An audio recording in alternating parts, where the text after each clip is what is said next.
Queridos hermanos del grupo de catecúmenos de la Iglesia Fuente de Vida, muy buenas tardes, que el Señor les bendiga. Estamos realmente ensayando por primera vez esta modalidad de dar una clase de la Escuela de Formación Cristiana de esta manera. Lo hemos hecho por WhatsApp, a través del audio, lo hemos hecho presencialmente. Esta es la primera vez que lo vamos a hacer con esta modalidad mixta, en la cual yo estoy enviando un video con la clase y yo sé que mi hermano Alejandro está ahí con ustedes para en cualquier momento ponerle pausa a este video, detenerlo si es necesario para hacer algún comentario o para responder alguna pregunta que ustedes tuvieran. Esperemos en el Señor que sea de bendición y que podamos seguir avanzando en este curso. Yo le agradezco a Dios por la vida de nuestro hermano Alejandro, que está auxiliando de esta manera. Y vamos a poner este tiempo y esta clase en las manos de nuestro Dios, suplicando nuevamente de su presencia y suplicando de su dirección en este tiempo. Que Él nos hable en esta mañana también. Oremos, por favor. Padre amado, gracias nuevamente por la oportunidad que nos das de acercarnos a ti a través de la oración y también por la oportunidad que nos das de aprender más sobre las cosas tuyas y aprender más sobre tu palabra. Gracias por esta tecnología, Señor, que existe, a través de la cual podemos seguir predicando, seguir enseñando la verdad tuya. Gracias, Señor, porque todas las cosas que existen porque tú las has determinado de esta manera. Gracias, Padre.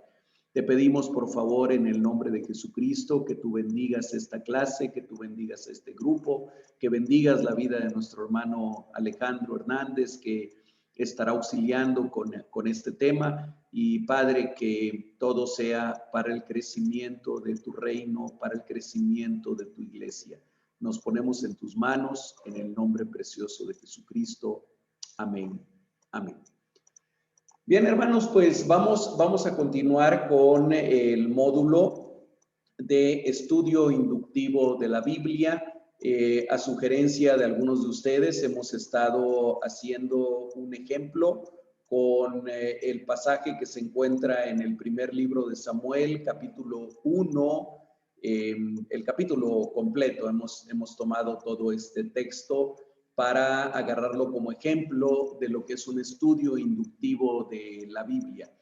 Ya hemos avanzado en las dos clases anteriores, hemos visto 2 o 3 clases anteriores, hemos visto ya qué es el estudio inductivo de la Biblia, hemos visto también de cuántos pasos se compone. De esos 3 pasos hemos analizado ya en detalle y hemos visto el ejemplo de lo que es la observación. El domingo pasado solo iniciamos muy brevemente lo que es la interpretación, así que hoy vamos a concluir con ese paso y vamos a abarcar también el tercer paso de lo que es aplicación. Así que recordando, el estudio inductivo de la Biblia tiene 3 pasos, que es observación, interpretación y aplicación.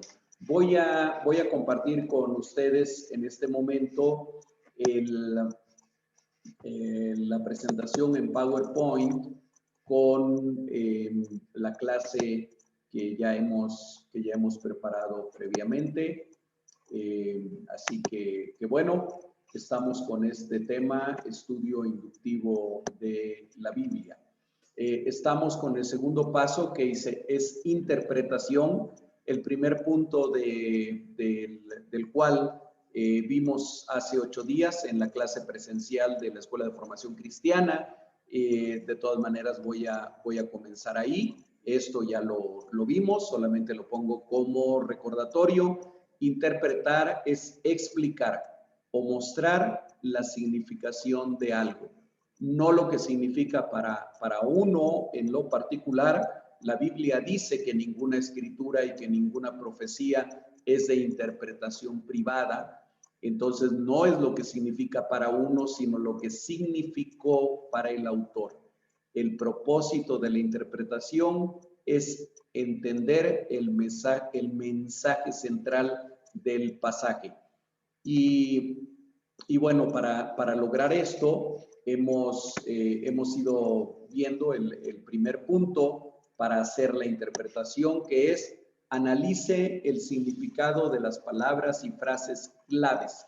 Y en el ejemplo que nosotros estamos tomando de 1 de Samuel, capítulo 1, analizaremos o analizamos ya, ahorita solamente lo voy a ver de pasada, un concepto y dos nombres claves. Y el concepto que encontramos como uno de los conceptos claves es el don de la fertilidad femenina. Entendemos que es un concepto clave, ya que la palabra hijos, hijas, niños se repite en muchas ocasiones, algo así como 17 ocasiones en el pasaje que estamos estudiando. Ya comentamos esto. Comentamos también que uno de los nombres claves que se repite es el nombre del Señor, la traducción Jehová, que es la que utiliza Reina Valera 1960, hablamos de esto también, y que otro nombre clave es el nombre de Ana, como personaje central del pasaje, mencionado por lo menos una decena de veces en este pasaje. Bien, entonces cuando comenzamos a hacer la interpretación, comenzamos por analizar el significado de las palabras y frases clave.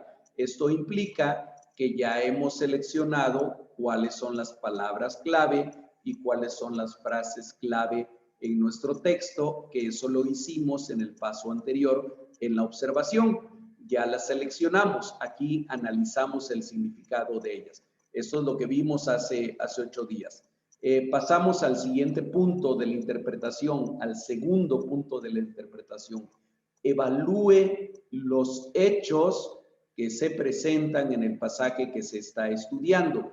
Y aquí tenemos, para evaluar estos hechos, tenemos que determinar primero cuál es el hecho principal del pasaje que estamos analizando.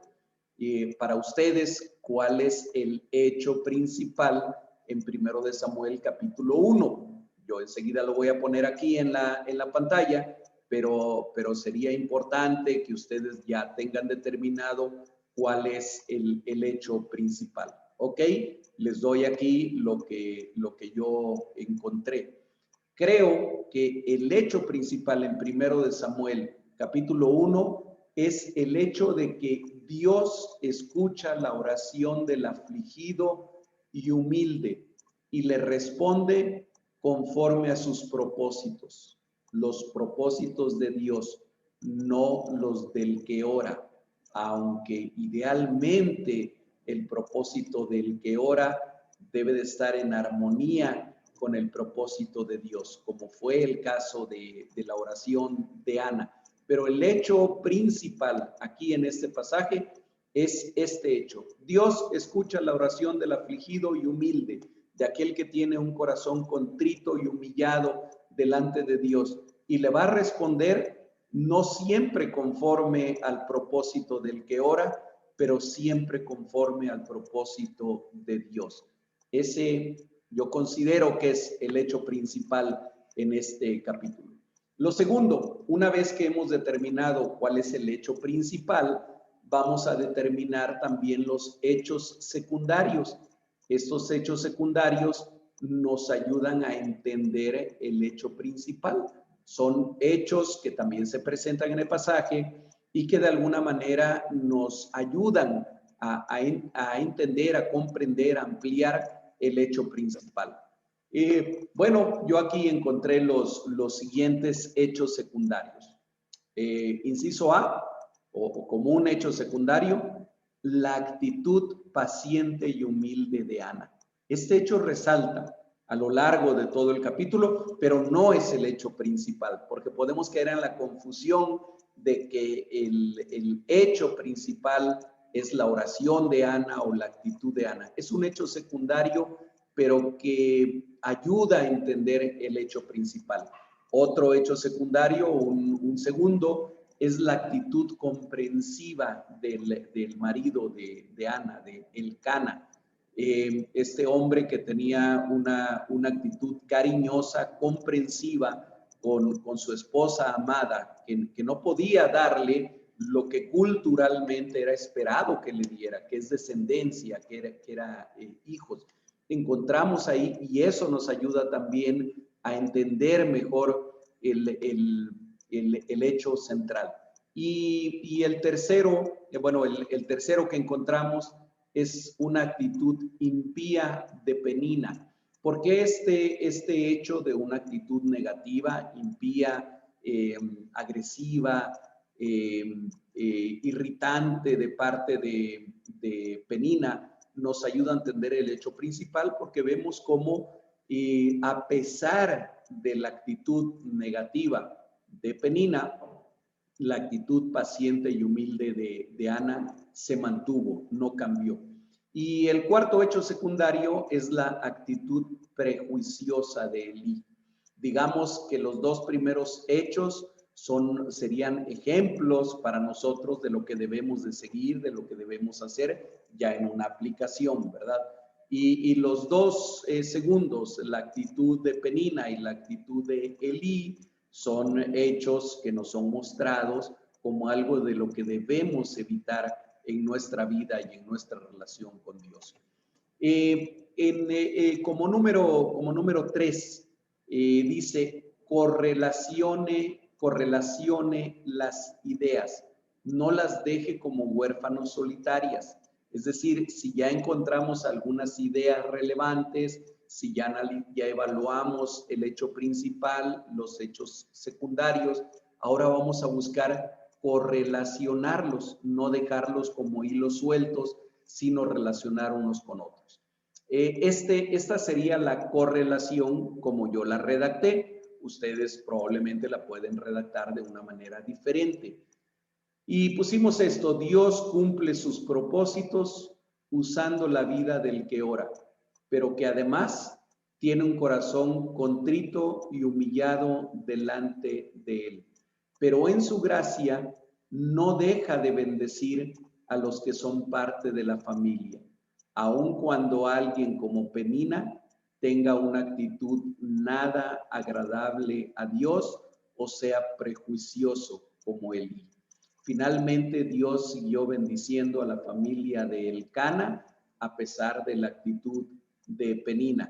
Finalmente, Dios bendijo también el trabajo sacerdotal que hacía Elí a través de la vida de Samuel, de aquel pequeño que creció junto con él, que aunque la palabra no lo muestra explícitamente de esa manera, pero fue como un hijo muy diferente a los hijos impíos que tenía Elí. Entonces, ahí estamos correlacionando las ideas. Yo espero que ustedes vayan siguiendo este ejercicio y que lo hayan ido practicando también. Seguimos con la interpretación. Cuarto punto o cuarta subetapa de la etapa de interpretación. Dice, investigue los puntos difíciles o inciertos. Puede ser que en algunos pasajes no haya puntos difíciles o inciertos, pero algunos que necesitemos investigar, hay otros pasajes donde verdaderamente tiene algunos puntos inciertos, difíciles de entender. En todos esos casos tenemos que investigarlos. Y yo aquí tomé como ejemplo para este ejercicio el versículo 24, a donde dice, ustedes lo pueden leer ahí en sus Biblias, después que lo hubo destetado, está hablando del pequeño Samuel, lo llevó consigo con 3 becerros, una efa de harina y una vasija de vino, y lo trajo a la casa de Jehová en Silo. Y este pudiera ser un pasaje o un punto que nosotros necesitemos investigar un poco más. ¿Por qué llevó consigo 3 becerros, una efa de harina, una vasija de vino a la casa de Jehová en Silo? Bueno, si nosotros vamos a una concordancia bíblica o incluso en las referencias que a veces no las tomamos en cuenta, ¿verdad? Casi todas las ediciones de la Biblia traen después de algún pasaje o de algún versículo, traen una pequeña letra A, B, C, D, F, y abajo a pie de página nos manda otro pasaje de la Escritura. Es bueno, es parte de la investigación que nosotros hacemos para interpretar el ir a esos pasajes. En este caso, por ejemplo, si vamos a Números, capítulo 15, de los versículos 8 al 11, no los estoy transcribiendo aquí, pero ustedes lo pueden leer en este momento en sus Biblias, van a encontrar que ahí explica este tipo de ofrenda. Y ahí vamos a ver que bastaba con un becerro. Ana llevó 3. Las cantidades de harina y vino también fueron 3 veces lo que correspondía. Es decir, la gratitud de Ana, su deseo de expresarle gratitud a Dios y reconocimiento por la respuesta que había hecho a su oración, la llevó a cumplir con algo que la ley mosaica decía, pero cumplirlo 3 veces más.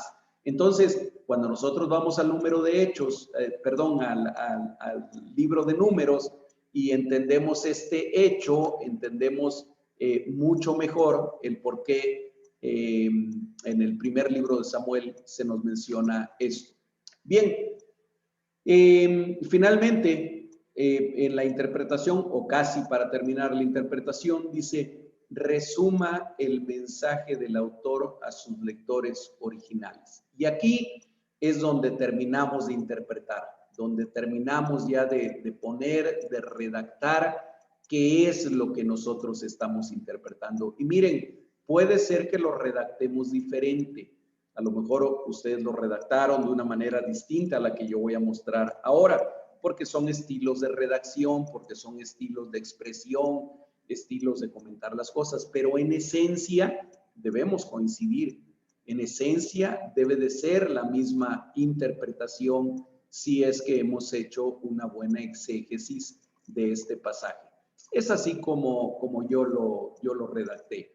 Samuel, como último juez y primer profeta de Israel, al escribir este libro histórico, seguramente pensaba en su pueblo y quería, al iniciar su libro, que al pueblo le quedara claro que Dios es quien rige la historia como soberano único que es.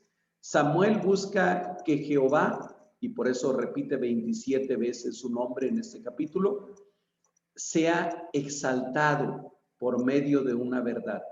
Él va a cumplir su voluntad, pero usando aún de maneras sobrenaturales, como fue el caso de Ana, a aquellos que están dispuestos a clamar a Él, a confiar y a descansar en Él, a creer y a cumplir con sus votos, a cumplir con sus promesas. Ese sería, en resumen, el mensaje del autor, que es Samuel. Sabemos que Samuel fue quien escribió los libros históricos, y sobre todo este que lleva su nombre, primero y segundo libros de Samuel. Y podemos concluir en esta interpretación que este era el mensaje que él como autor quería que sus lectores, que iban a ser seguramente el pueblo de Israel, recibieran como mensaje. Bien, hasta ahí estamos con la interpretación. Y pasaríamos al tercer paso, que es la aplicación. Yo les había dicho, yo les he comentado que la aplicación sí pueden ser varias aplicaciones diferentes para un mismo pasaje, no varias interpretaciones diferentes para un mismo pasaje. Así que vamos con la aplicación. Tercero y último paso, tercera y última etapa del estudio inductivo de la Biblia. Dice aquí en la definición que les estoy poniendo: la aplicación es la respuesta personal a la verdad descubierta.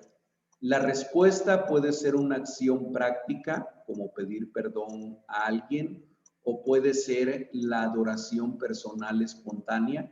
La aplicación es el fin último del estudio bíblico. Oír a Dios hablándonos en forma que cambie nuestra vida. Entonces, bueno, con este concepto yo espero que ustedes tengan más claro lo que es la aplicación. Aquí sí es la respuesta personal a una verdad que Dios me ha revelado en la Escritura, en un pasaje determinado. Y esa respuesta mía, respuesta del individuo hacia el mensaje de Dios, puede ser una respuesta práctica, como el hecho de ir a pedirle perdón a alguien que necesito pedirle perdón y que este pasaje me ha movido a hacerlo. A lo mejor yo me identifico con Penina, ¿verdad? Identifico por ahí alguna Ana en mi vida y me doy cuenta que tengo que pedirle perdón. O a lo mejor me identifico con Elí, identifico que he sido prejuicioso con alguien, con alguna persona, y a lo mejor debo de ir a pedirle perdón.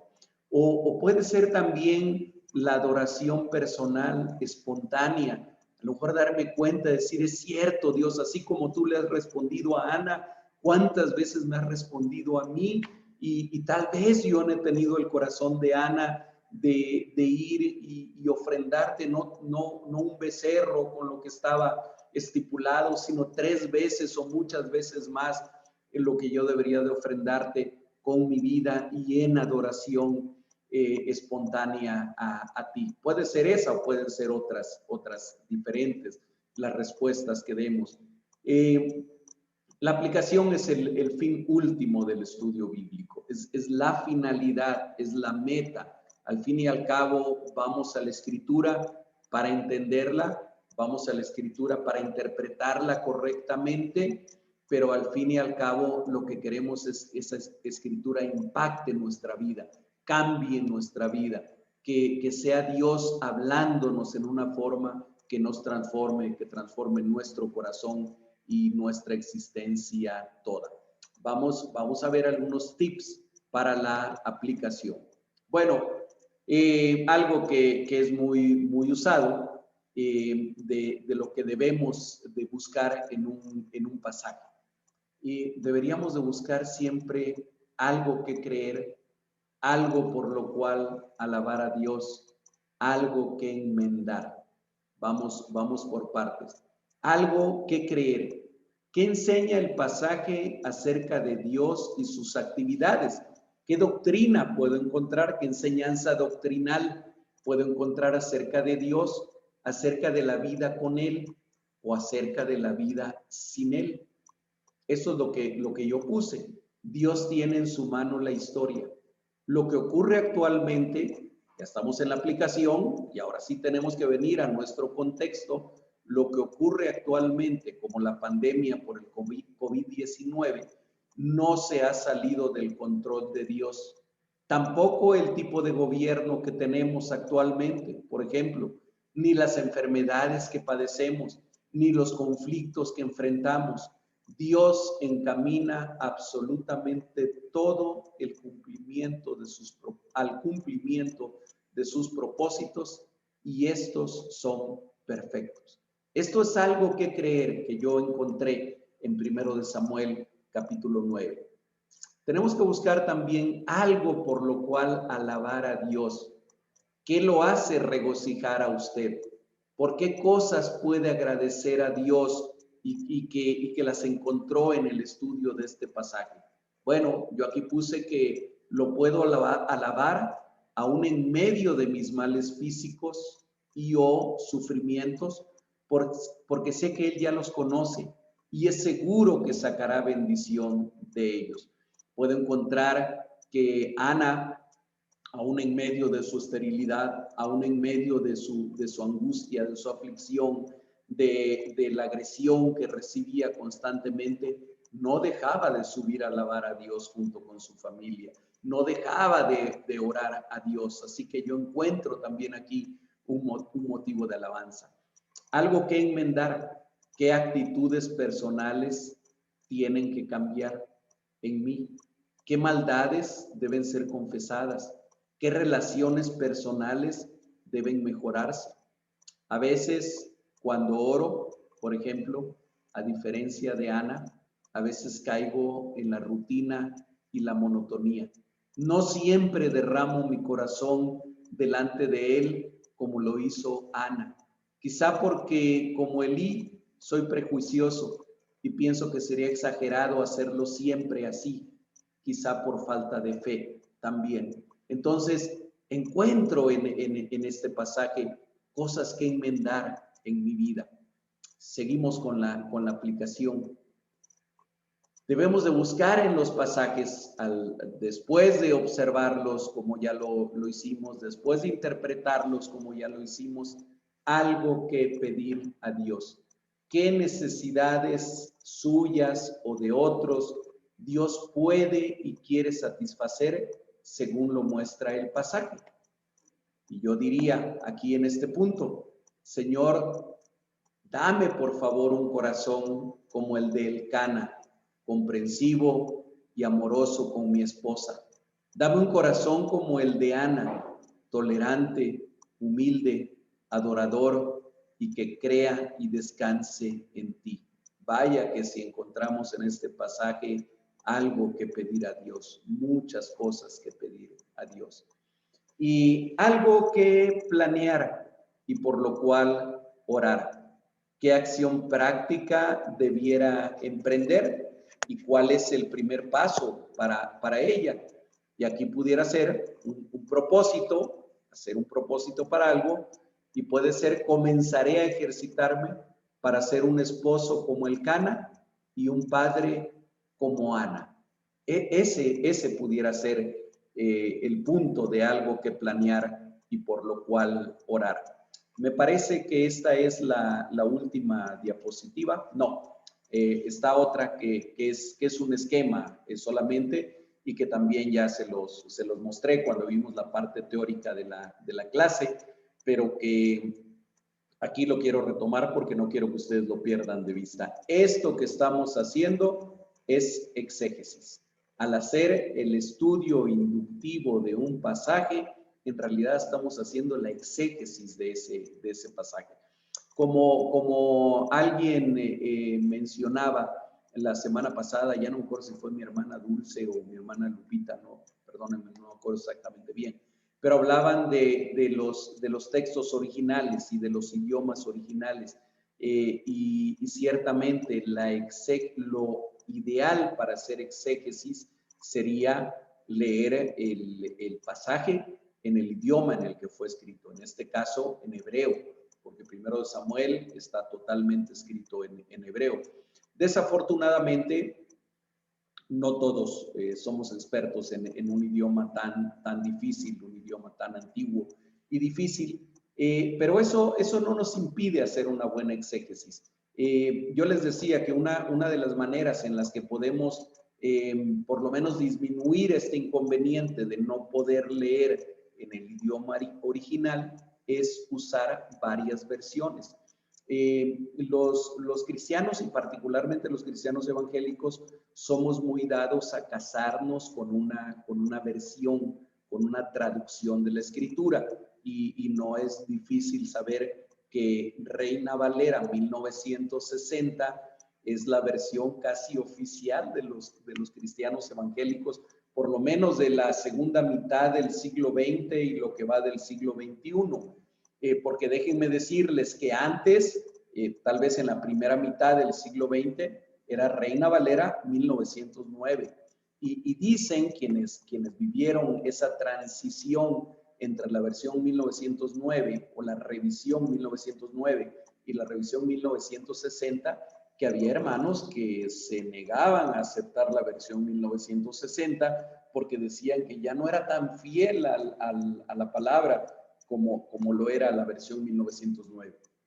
Gracias a Dios, la lingüística es una ciencia y es una ciencia que avanza igual que todas. Y también gracias a Dios porque se han ido descubriendo, sobre todo en la segunda mitad del siglo XX, manuscritos más antiguos. Por ejemplo, los manuscritos del Mar Muerto, encontrados en Qumran, por ahí de los años 50, y que todavía se siguen estudiando esos manuscritos del Antiguo Testamento, han ayudado muchísimo a una mejor comprensión y a una mejor traducción al español de los textos hebreos. Cuando hablamos de Qumran, hablamos solamente de textos del Antiguo Testamento, no del Nuevo Testamento. Entonces, vayamos al texto bíblico, de preferencia usando varias versiones reconocidas, por supuesto.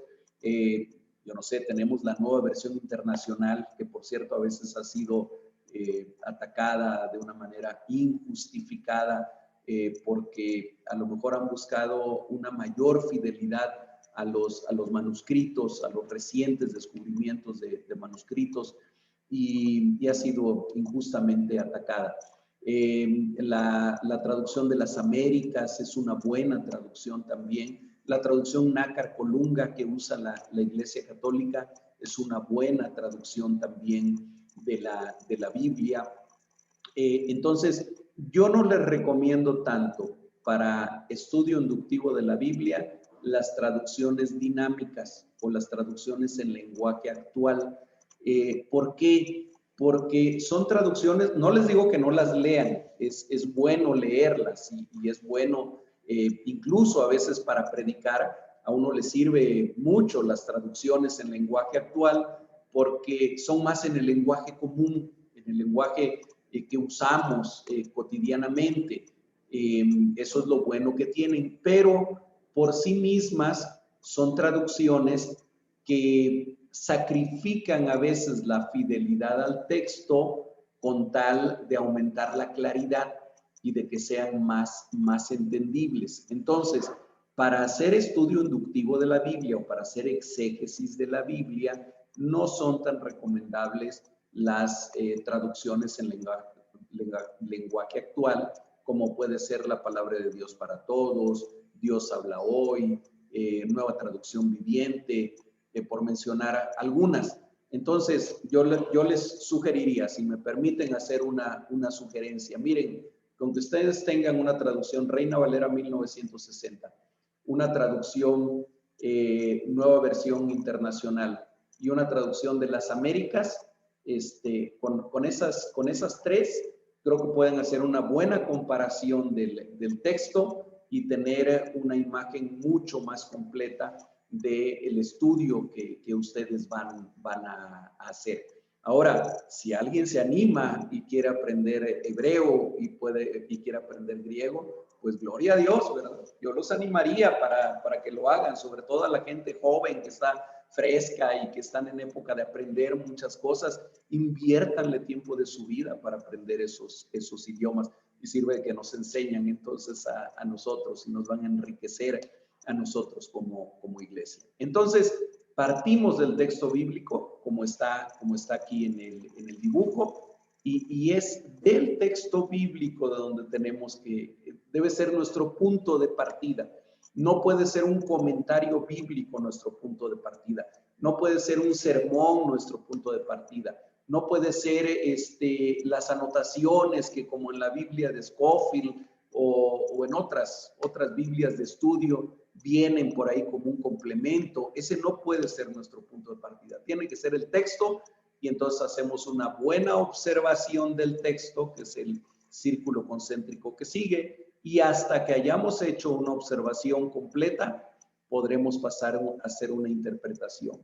Y hasta que hayamos hecho esa interpretación, podemos pasar a una aplicación del texto. Entonces, hermanos, ese dibujito ténganlo presente, sigan ustedes ese orden y van a ver cómo la enseñanza de la Escritura va a ser mucho más edificante, mucho más rica para ustedes, y no solamente la van a poder entender mejor, la van a poder aplicar mejor en sus vidas, sino que también van a tener la oportunidad de enseñarla a otros y de compartir con otros. Hermanos, no tengo aquí el tiempo que llevamos de grabación. pero siento que estamos ya cerca de la hora. Si acaso están sobrando algunos minutos, bueno, tal vez habrá oportunidad de que nuestro hermano Alejandro haga todavía algunos comentarios, algunos complementos, o ustedes mismos hagan algunos comentarios sobre este tema. Como siempre, seguimos en el grupo de WhatsApp. El grupo de WhatsApp de catecúmenos sigue abierto, hermanos. Ya no lo usamos tanto porque estamos teniendo ya las clases presenciales, pero sigue abierto también para preguntas, para comentarios, para cualquier cosa que ustedes quieran dejar ahí. Así que, hermanos, que el Señor los bendiga. Si Dios nos lo permite, el próximo domingo estaremos usando también este medio para dar la clase ya en el módulo que sigue. Hoy hemos terminado con el módulo de estudio inductivo de la Biblia y seguiremos con las 5 solas, un módulo que es tremendamente importante para nosotros, sobre todo como cristianos reformados. Hermanos, que el Señor les bendiga. Les pido por favor que me tengan en sus oraciones, que nos tengan a mi esposa y a mí en sus oraciones mientras completamos este tiempo fuera de casa y fuera de nuestra iglesia, Fuente de Vida, a la que amamos también. Que Dios les bendiga, hermanos.